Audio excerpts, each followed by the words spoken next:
Baraza la Usalama la Umoja wa Mataifa UN limegawanyika kuhusu ukanda wa Gaza na namna ya kutatua mzozo huo uliodumu kwa miaka mitatu kati ya jeshi la IDF na wapiganaji wa Kipalestina wa Hamas. Marekani na Urusi zimewasilisha rasimu pinzani za maazimio kuhusu mzozo wa Gaza kwa Baraza la Usalama la Umoja wa Mataifa na kuibua hali ya mvutano kati ya mataifa hayo mawili yenye kura ya turufu katika baraza hilo. Wajumbe wamesema kura hiyo inaweza kufanyika mapema wiki ijayo siku ya Jumatatu.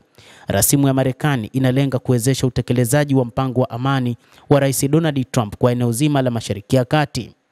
Lakini rasimu hiyo kwa mujibu wa Urusi haikuonyesha ni namna gani italitambua taifa la Palestina.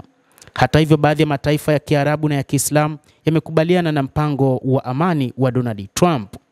Uturuki ni miongoni mwa mataifa hayo, pamoja na Misri na Qatar na Umoja wa Falme za Kiarabu yamekubali juu ya mpango wa amani wa Donald Trump ambao haukuelezea ni namna gani utaweza kulitambua taifa la Kipalestina.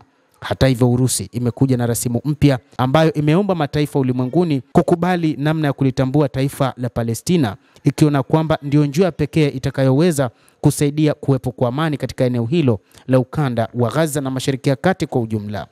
Kwa upande wake, Urusi imewasilisha azimio hilo ambalo linajumuisha kuitambua Palestina kama taifa, huku China ikiashiria kuwa tayari kuunga mkono rasimu ya Urusi. Misri, Qatar, Umoja wa Falme za Kiarabu, Pakistan, Saudi Arabia, Jordan na Uturuki zimeunga mkono hadharani rasimu ile ya Marekani. Urusi na China na Marekani zote zinashikilia kura ya turufu katika baraza hilo. Hii ikimaanisha kuwa azimio lolote wanalopinga haliwezi kupitishwa.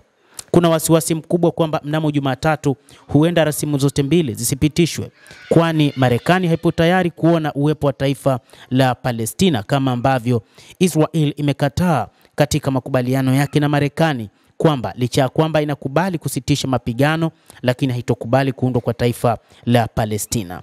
Lakini pia Urusi pamoja na China zimesema kwamba mpango wao ni kuona kunakuwa na juhudi za uwepo wa taifa la Palestina. Hata hivyo, kuna mataifa mengi ulimwenguni yanayounga mkono upatikanaji wa taifa la Palestina, na hata baadhi ya mataifa ambayo yameeleza kuunga mkono rasimu ya Marekani yamekuwa yakiunga mkono upatikanaji wa taifa la Palestina. Lakini hoja ni kwamba kwa sasa wanataka kurekebisha kwanza kusitishwa kwa vita, halafu hapo baadaye wapambanie juu ya kupatikana kwa taifa la Palestina, jambo ambalo Urusi inasema haiwezekani kwa wakati huo, kwani rasimu ya Marekani ikishapitishwa hakuna uwezekano wa kupatikana kwa taifa hilo, na hivyo wasiwasi ni kwamba yatatokea makundi pinzani yatakayopinga uwepo wa uongozi utakaoundwa na rais wa Marekani Donald Trump, ambao Jared Kushner, lakini pia na baadhi ya viongozi watakuwa wakiongoza eneo hilo la Mashariki ya Kati la ukanda wa Gaza, ambao pia ni sehemu ya Palestina. Mtazamaji, endelea kutufuatilia, lakini usisahau kulike, usisahau kucomment na kusubscribe channel hii. Mimi ni Adam Hussein, endelea kuwa nasi wakati wote, endelea kutufuatilia ujue mengi yanayojiri katika ulimwengu kupitia The World News.